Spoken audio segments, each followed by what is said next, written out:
Many have said that it's not a fear of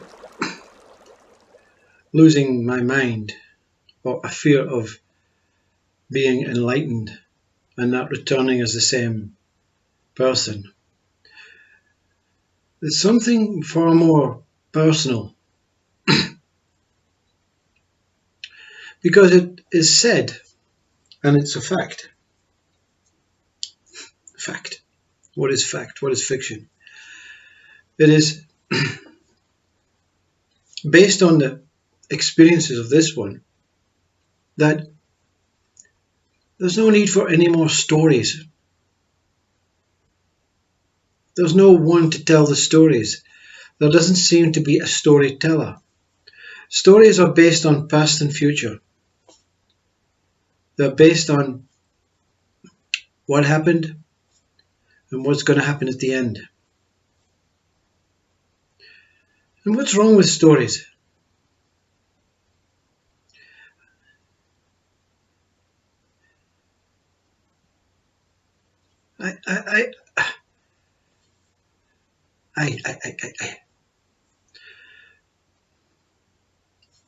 I wants to tell the story, you see.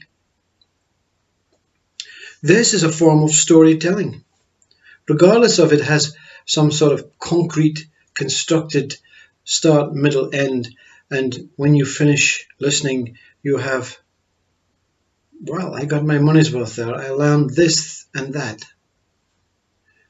It doesn't matter, you see, speaking from a mind-based point of view is telling stories. Ramana Maharshi, all he did was tell stories based on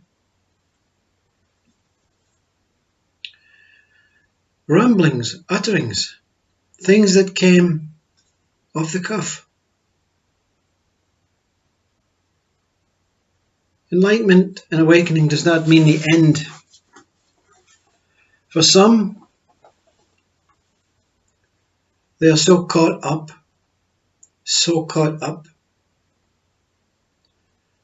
in this nothingness state, which has to be overcome, this emptiness, this stillness, this tranquil, placid way of not knowing anything. It is like a high. I don't take drugs, but how someone speaks after taking some of these drugs, it may appear to be very similar, but you never come out. You see, you're always high. There is this heightened awareness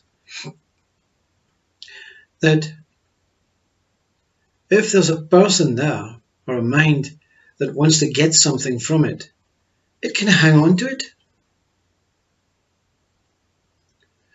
The speaker gave into it. And when you give in to anything, when you sacrifice, surrender to anything, something takes you by the hand and says, this one is way far ahead of the others. This one wants to die. But there was no willingness to die. There was simply, I surrender. Whatever took me here must take me home. And you have to believe this in your human state. Something took you here. Something wonderfully beautiful and so connected took you here. You can't remember. Your mind was not present. Mind is only present when consciousness takes motion. Before consciousness took motion, something far more deeper, more profound took you here. And this same one will take you home. So,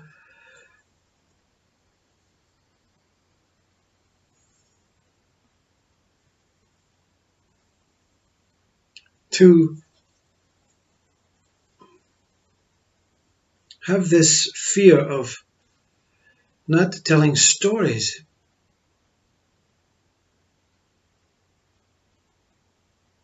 And something like this can hold you back from realizing your truth.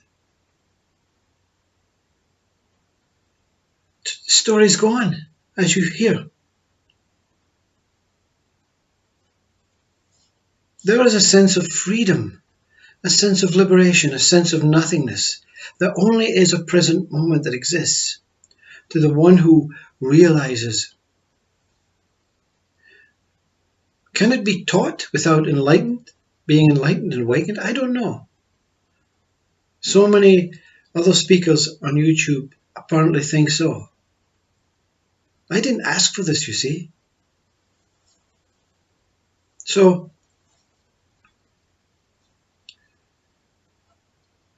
but the result is that there is some sort of offering of teaching, but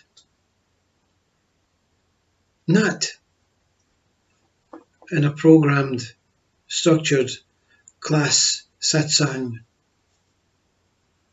automated, robotic teaching, but simply utterings like Ramana, stories. These stories that this speaker speaks may be of no interest and of no value to the mind, to the ego. It may be of no value to any single thing, but it stands on its own. Every single being that has anything to speak of is speaking because it knows. The words may come out wrong. The intention may come out wrong. The understanding from another may appear to be wrong, but they're done with true grit, true grace. When you speak in the present moment, it is 100%, billion%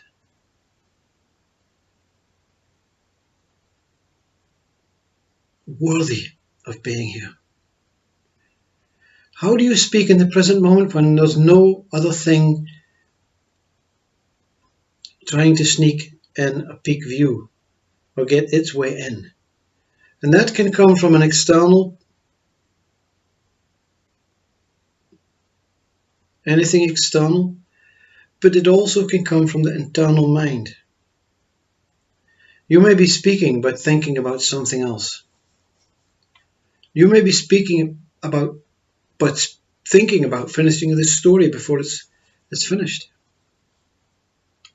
You may be doing something and not listening, but pretending to be listening. You're not in the present moment. The present moment means 100% connection, interaction between who is speaking and who is listening, or who is seeing and who is being seen. When you sit before a tree, it is the best student and the best teacher. It's not going to talk back. It's not going to listen. But you can focus on the present moment, on the attention. What is the tree?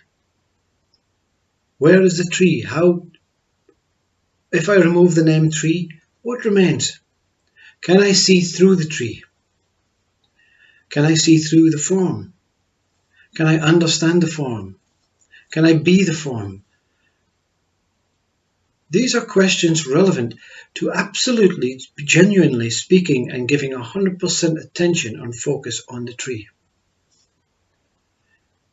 If a rabbit comes up at the side and you pay attention to it, you have lost it.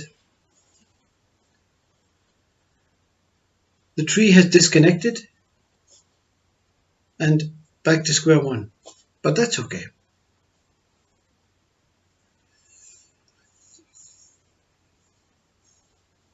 Time. Let me reveal time. And time, in a human perspective, Why did we create time? Because time is another creation. Yeah? You are the same age now as you were when you were born. You are the same one as you are when you were born. Your body has been replaced so many times. Your heart has been replaced so many times. We're speaking about physical organs. Science can prove this. 90% of your body is replaced every year. Some of your body can be found in the Eiffel Tower, says Deepak Chopra. Cartilage takes a longer period. So you are completely new every year, your body. But the one inside is the same one in every body. You see, in every body that you appear to be in. When you were 5 and your birthday party and your parents took a video of you being 5, and you're now 40 years old, you have lived in this earth for 40 years according to time, and you say, I remember my 5th birthday party, and I say, what was it like? Did it really happen? And you say, of course it happened. I remember it quite clearly. And I say, I don't believe you. And you say, well, I have a video to prove it. And I say, well, let's see it. And you play the video. And I say, that's not you. You don't look like that. Yes, but I did when I was 5.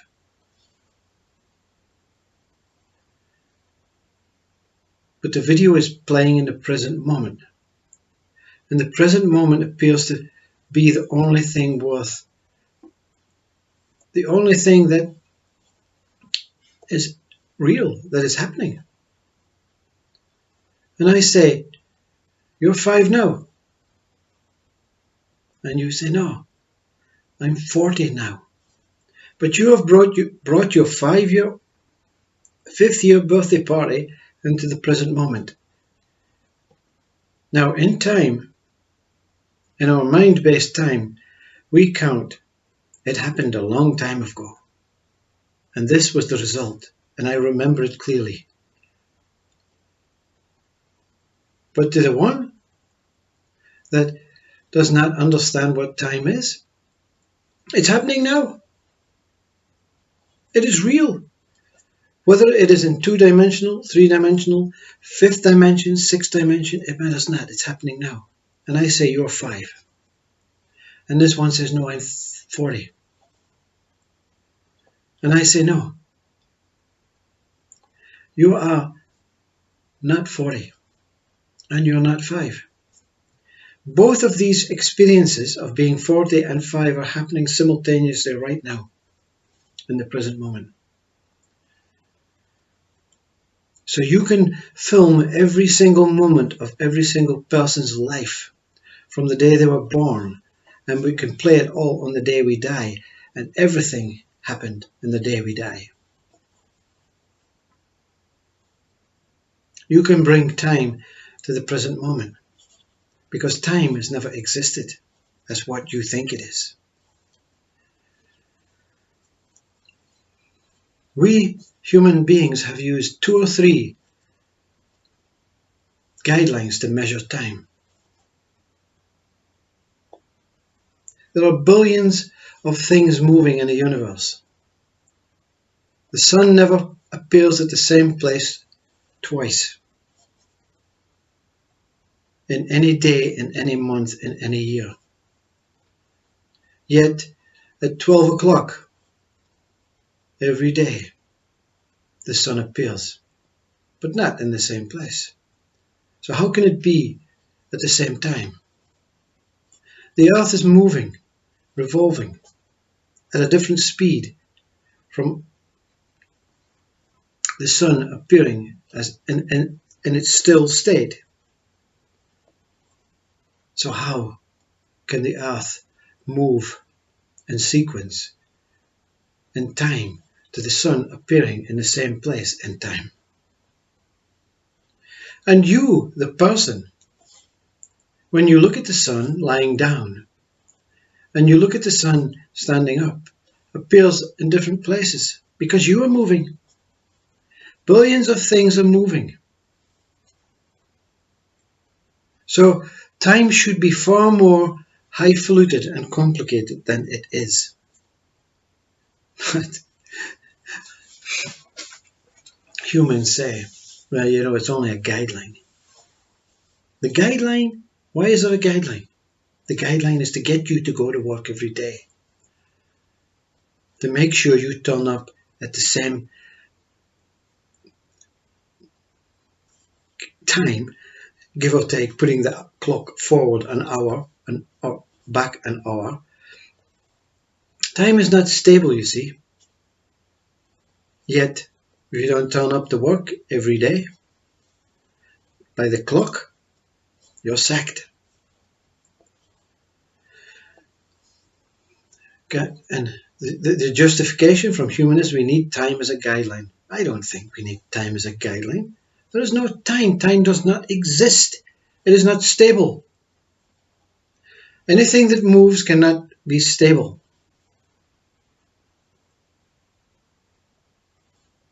The story is never stable. We tell stories, and each time they're different. Each time, everything is different. There is not two single moments, time moments of your day the same. There's not two single time moments of your life the same. The present moment is all that exists. Past and future are stories. Remember that. The umbilical cord between your hara, between your belly button and your third eye, this internal umbilical cord, is a viewpoint if there is some sort of observer. But you don't have to worry about that. You don't have to worry about that. Everything outside of time, the present moment, past and future, are simple fluctuations of this present moment. You are the creator of time. You are the creator of every single state. You are the creator of your life. You are the creator of your body. You are the creator of all this world that you perceive. And there's no other thing in this world except you.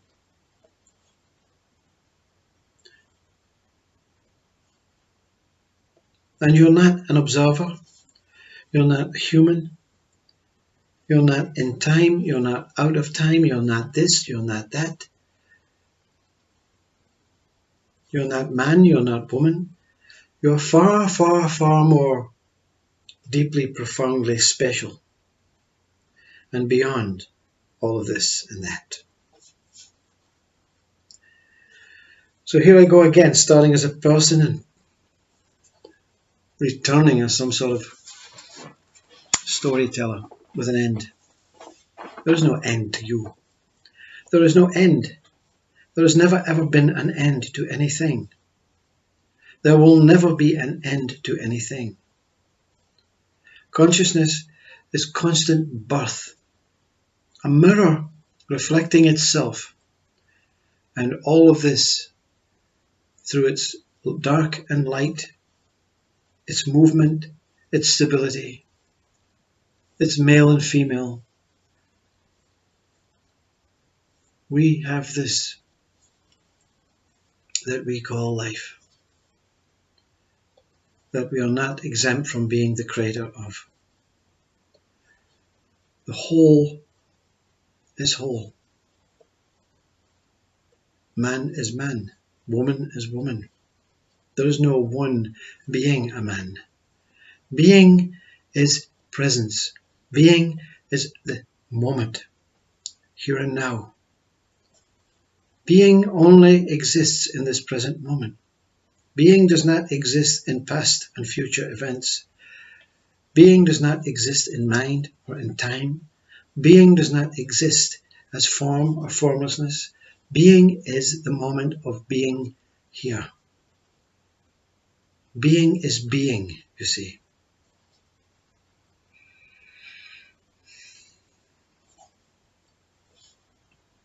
I don't know why anyone watches this. To fluctuate from this and that with no beginning, middle and end must be so traumatic for any mind, for any soul, for any spirit. But it makes sense.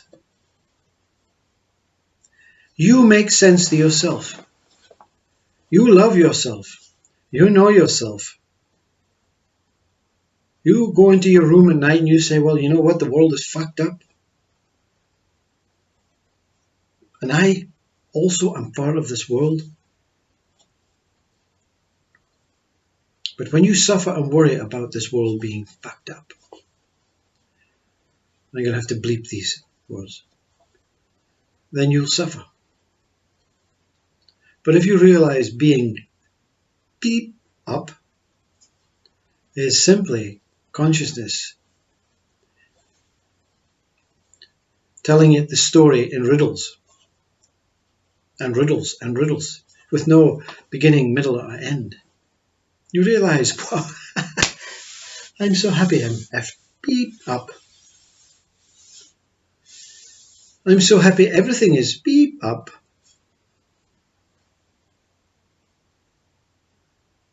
Because everything that is beep up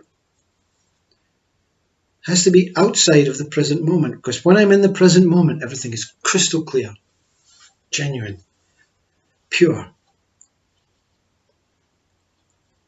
translucent, and free.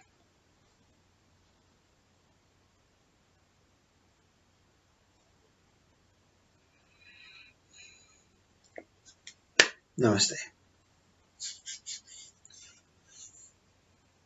Don't share these videos. Keep them to yourself. Keep them safe. Because somewhere in these worlds is a door out of the story. And when you see, when everything is behind you, the story is behind you and you see what it is, you say, wow. You don't have to tell your mind, I'll be back in a minute, I have a story to tell. The story will be uncovered. Not in truth, in contradiction, in chaos, in utterings, in sort of riddles. But one little word might catch the next one out to open the door.